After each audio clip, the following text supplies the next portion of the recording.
श्रद्धे सेठ जी के चरणों में प्रणाम, श्रद्धे भाई जी के चरणों में प्रणाम, श्रद्धे स्वामी जी महाराज के चरणों में प्रणाम, श्रद्धे शरणानंद जी महाराज के चरणों में प्रणाम, श्रद्धे राधा बाबा के चरणों में प्रणाम, अनंत कोटि सब संत महात्माओं के चरणों में अनंत कोटि प्रणाम। आप सबको प्रणाम। नारायण नारायण नारायण नारायण। गीता जी की महिमा।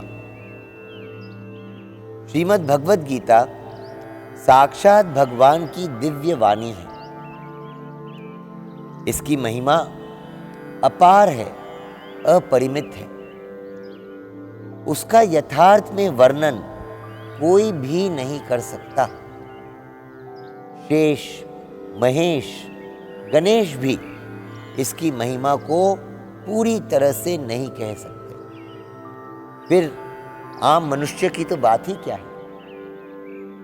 इतिहास, पुराणों आदि में जगह जगह इसकी महिमा गाई गई है, परंतु जितनी महिमा इसकी अब तक गाई गई है उसे सब एकत्र कर लिया जाए तो भी यह नहीं कहा जा सकता कि इसकी महिमा इतनी ही है। आज तक जितनी महिमा गाई गई है सबको हम एकत्र करके एक जगह एकत्र कर ले तो भी नहीं कहा जा सकता कि इसकी महिमा इतनी ही है। सच्ची बात तो यह है कि इसकी महिमा का पूर्णतः वर्णन हो ही नहीं सकता। इसकी महिमा का पूर्णतया वर्णन हो ही नहीं सकता। जिस वस्तु का वर्णन हो सकता है वह अपरिमित कहाँ रही, वह तो परिमित हो गई। गीता एक परम रहस्यमय ग्रंथ है। इसमें संपूर्ण वेदों का सार संग्रह किया गया है। इसकी रचना इतनी सरल और सुंदर है कि थोड़ा अभ्यास करने से भी इसकी रचना इतनी सरल और सुंदर है कि इसका थोड़ा सा अभ्यास करने से भी मनुष्य इसको सहज ही समझ सकता है।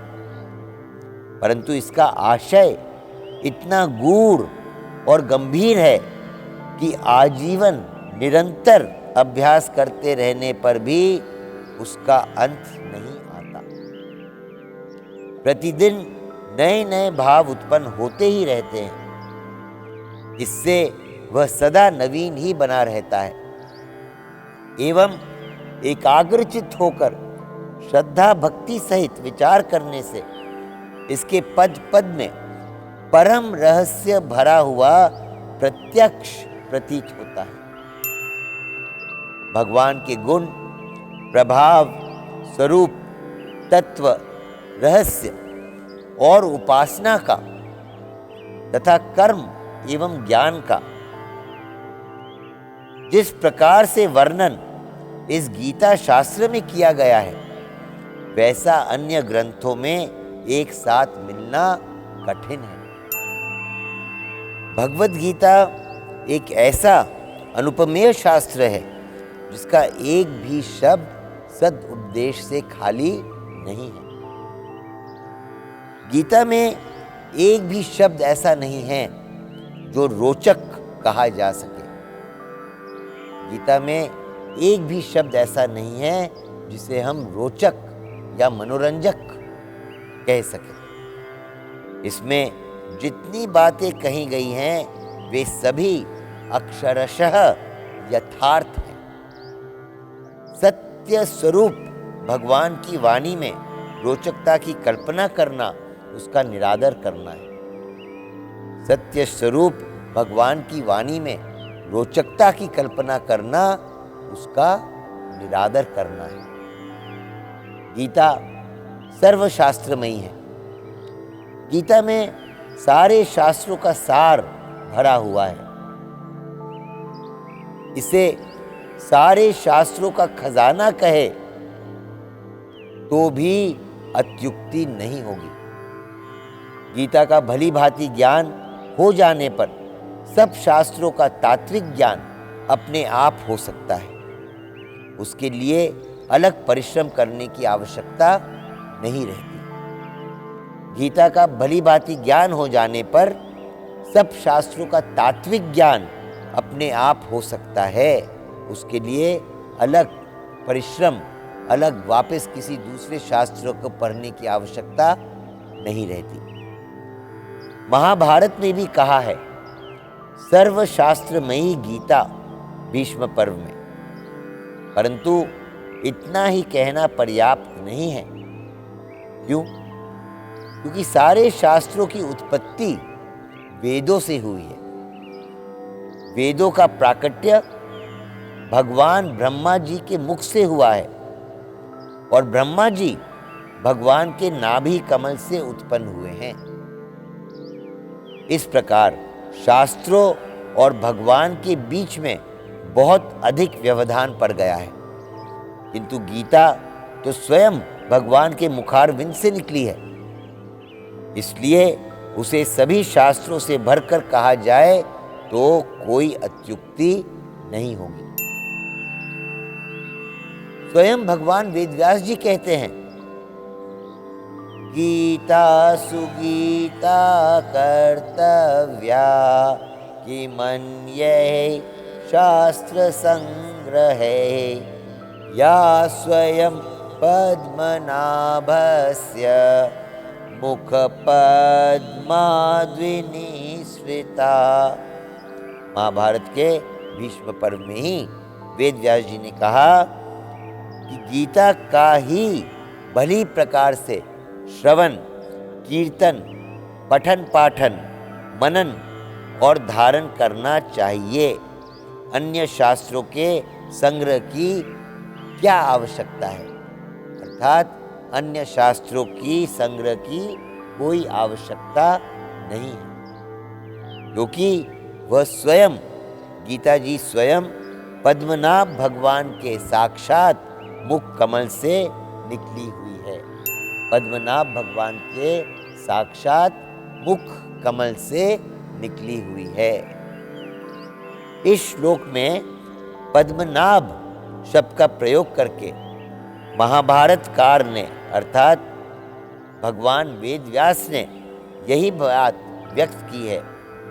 तात्पर्य यह है कि यह गीता उन्हीं भगवान के मुख कमल से निकली है जिनके नाभि कमल से ब्रह्मा जी उत्पन्न हुए और ब्रह्मा जी के मुख से वेद प्रकट हुए, जो संपूर्ण शास्त्रों के मूल है।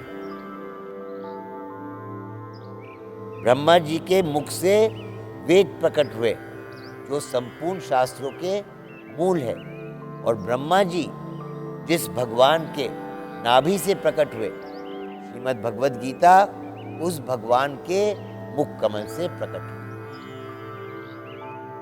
गीता गंगा से भी भरकर है। गंगा जी को बहुत पूजनीय, बहुत श्रेष्ठ मानते हैं, परंतु गीता जो है वो गंगा से भी बढ़कर है। शास्त्रों में गंगा स्नान का फल मुक्ति बतलाया गया है, परंतु गंगा में स्नान करने वाला स्वयं मुक्त हो सकता है, वह दूसरों को तारने की सामर्थ्य नहीं रखता।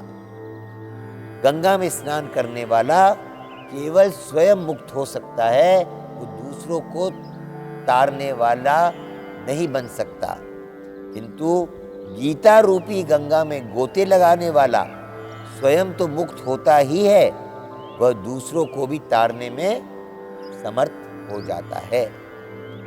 गंगा तो भगवान के चरणों से उत्पन्न हुई है और गीता साक्षात भगवान नारायण के मुखारविंद से निकली है।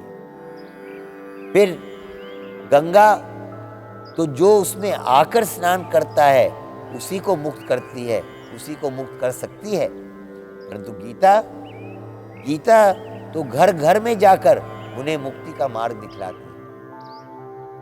इन्हीं सब कारणों से गीता को गंगा से भी बढ़कर कहते हैं।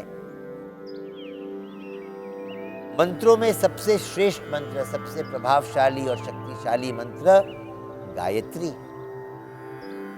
गीता गायत्री से भी बढ़कर है। गीता गायत्री से भी बढ़कर है।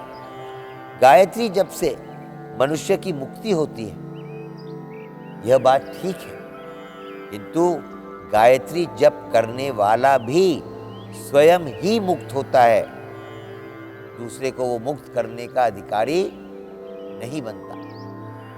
किंतु गीता का अभ्यास करने वाला तो तरन तारन बन जाता है। जब मुक्ति के दाता स्वयं भगवान उसके हो जाते हैं, तब मुक्ति की तो बात ही क्या है। जब मुक्ति के दाता स्वयं भगवान ही उसके हो जाते हैं, तब मुक्ति की तो बात ही क्या है। मुक्ति उसकी चरण धूलि में निवास करती है। मुक्ति गीता का पठन पाठन करने वाला, गीता को धारण करने वाले के चरण धूलि में निवास करती है। मुक्ति का तो वह सत्र खोल देता है।